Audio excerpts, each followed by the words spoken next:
Well, good morning everybody. Welcome to this week's of Throwback Thursday. Today is going to be the DUI Drag Racers. Funny little story. Now you might ask yourself, what is so funny about DUI Drag Racers? Well, stay tuned and you will find out as we go along. And there'll be a little twist at the end. Okay. Start off my story. I was working second watch. Yeah, the Eastern Division. Up in Sierra Mesa area. Working Patrol Unit 46 John. And I get a radio call. It's about 9:30 at night. Get the call to go check out some drag racers, some drunk drag racers over in the neighborhood.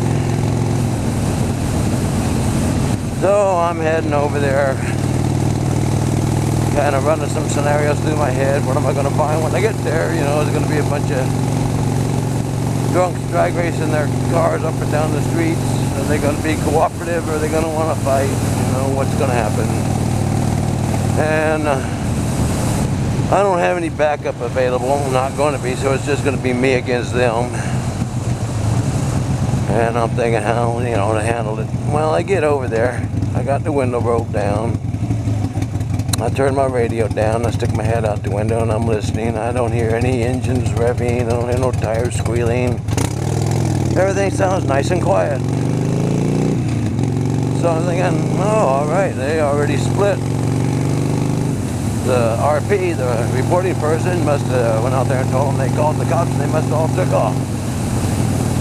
So I'll go over and talk to the RP and let them know I at least showed up. So I turn the corner and I'm going down the street. And in the flicker of my headlights, I see these two guys coming straight at me with no lights on, drag racing right down the middle of the street. I slam on my brakes, come to a screeching halt, throw on my overhead lights. The one guy swerves, hits the other guy, and they both crash and go falling down into a heap right in front of my patrol car, about 2 feet away from me. I jump out of the patrol car, run up there to see if anybody's injured, and there they are laying there in a pile of twisted wheelchairs and a puddle of piss, laughing hysterically. That's right. These two drunken fools were drag racing on wheelchairs down the middle of the street in the dark, no lights. Almost got themselves killed. Well, I'm sitting there trying to get their attention, asking them if they're hurt or whatever. Out of the darkness comes this crowd running and screaming. And I look up to see their girlfriends and wives charging at me, screaming and yelling, "Oh, you killed my boyfriend, yeah, you hurt them, you blah, blah, blah," you know, a bunch of cuss words and stuff. And followed closely behind them is 4 guys in wheelchairs shaking their fists, yelling at me, "Oh, you hit our buddies," and I stand there and say, "I didn't hit them, they crashed, you know, I didn't touch them at all." And I get up there and the one guy laying there stopped laughing long enough to say, "He didn't hit us, we just crashed." He says, "Now help get us up." Of course, he was using some expletives that I'm leaving out. So the ladies all help, you know, get the wheelchairs back up, get them back up in their wheelchair. And the one guy had busted his colostomy bag open when he crashed into the other one. That's where the puddle of pee had come from that they were laying in. Then once they realized that, they all busted up laughing again, hysterically. They thought that was funnier than heck. You know, that maybe you had to be there and see it to really get the full effect, but it was funny. You know, 2 guys laying there drunk on their butts, laughing hysterically, all tangled up in their wheelchairs, laying in a puddle of pee. And the angry crowd comes running up, screaming and yelling at me because they thought I had ran them over.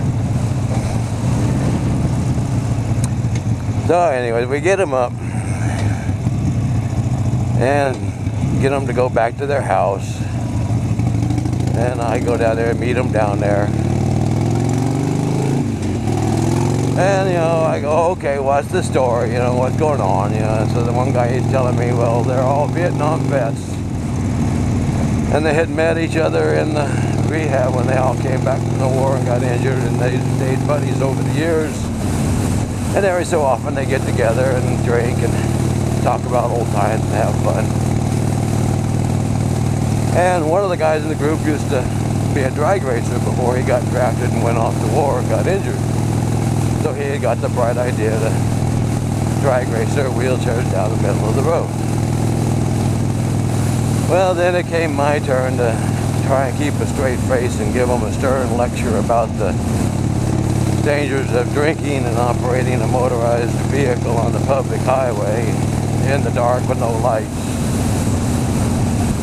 And of course, you know, they're all laughing and joking and cracking up, and you know, it's pretty hard to keep a straight face. And so anyways, I got them convinced to go on back in the house and finish the party off in there.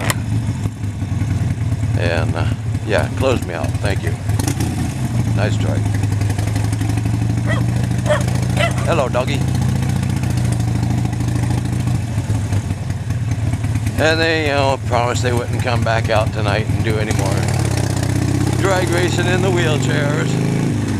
And the one guy said, well, he couldn't promise they wouldn't do it again next time. And I said, well, if you're going to do it again next time, at least take and duct tape some flashlights onto the wheelchairs and wear some crash helmets so people can see you and you won't get hurt when you crash. Well, they thought that was a great idea, and we were laughing and talking and stuff. Well, you know, I spent enough time there, everybody was okay, and I wasn't arresting anybody. I could have arrested them for operating a motorized wheelchair on the public highway while intoxicated. But in order to do that, I would have had to put them through a field sobriety test. There's no way that I could do a proper field sobriety test when they're stuck in wheelchairs and don't got any legs. And this was before the department had portable breathalyzers, so I sure as heck wasn't going to transport them all down to the station downtown in wheelchairs to do the breathalyzer or the blood test or the urine test. And there was enough urine spread all over the street anyway. So I wouldn't arrest anybody. Not only because of that was basically my excuse not to arrest them, because I had no way to do the test or transport them, but even so, I wasn't going to arrest them after what they'd been through over in Nam, sacrificed for us, our safety, our futures. They deserve to be allowed to cut up a little bit and have some fun when they get back home. And I wasn't going to arrest them for being drunk in public. I mean, just when we did that, all we did anyway was take them down to detox and let them sleep it off, and they'd turn them loose downtown San Diego, and they'd have to find their way back home. I wasn't going to do that to them either, so. They promised me they were going to stay inside the house, and that was going to be the end of it. So I head over to the RP's house, let him know I took care of the situation. Well, he'd been standing out in his driveway watching the whole thing, and he was all pissed off at me because I was over there laughing and joking with them, and I didn't arrest anybody. And those guys are always having wild parties and racing up and down the street, making too much noise. Well, I told him he ought to cut them some slack. They're all Vietnam vets. They're all injured, stuck in those wheelchairs for life. That was the sacrifice they made for us. He could sacrifice a little peace and quiet every once in a while on a weekend night. Well, he didn't like that. Didn't like my tone of voice or my attitude. So he was going to take down my name and badge number and file a complaint against me. So I, told him, okay, well, there's my badge number right there on my badge. There's my name tag right there under the Medal of Valor. And I thought that might spark something in him, but it didn't. He took down my name and my badge number, and of course,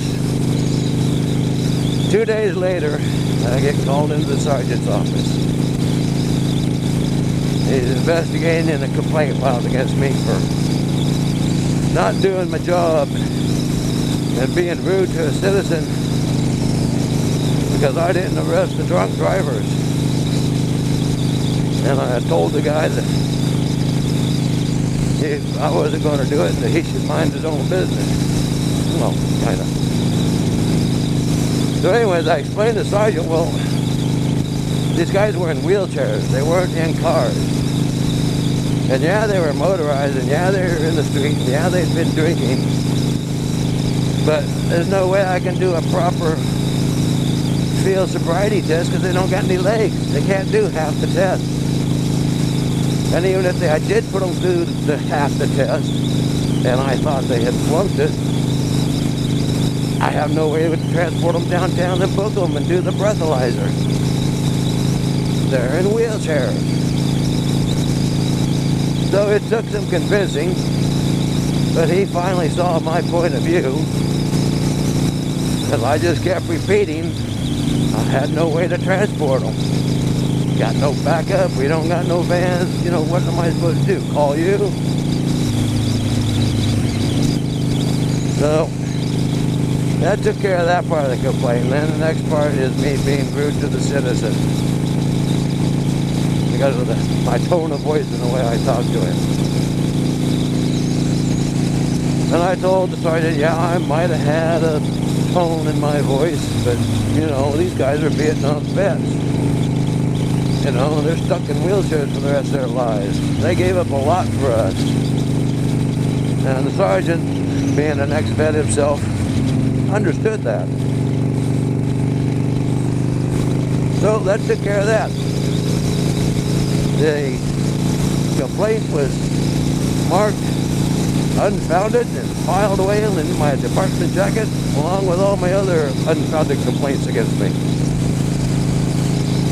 And yes, I used to get a lot of complaints against me, and I don't know why, because I thought I was always very nice, did everything good. Well, anyways, I never had any complaints that were substantiated. They were all unsubstantiated. So I'll get into that some other day. So I hope you enjoyed my funny little story about the DUI Drag Racers and the little twist about, of course, getting another complaint filed against me. Because people just did not get my sense of humor or my attitude or my tone of voice or whatever. I don't know what that problem was. Anyway, see y'all next Thursday. Bye-bye.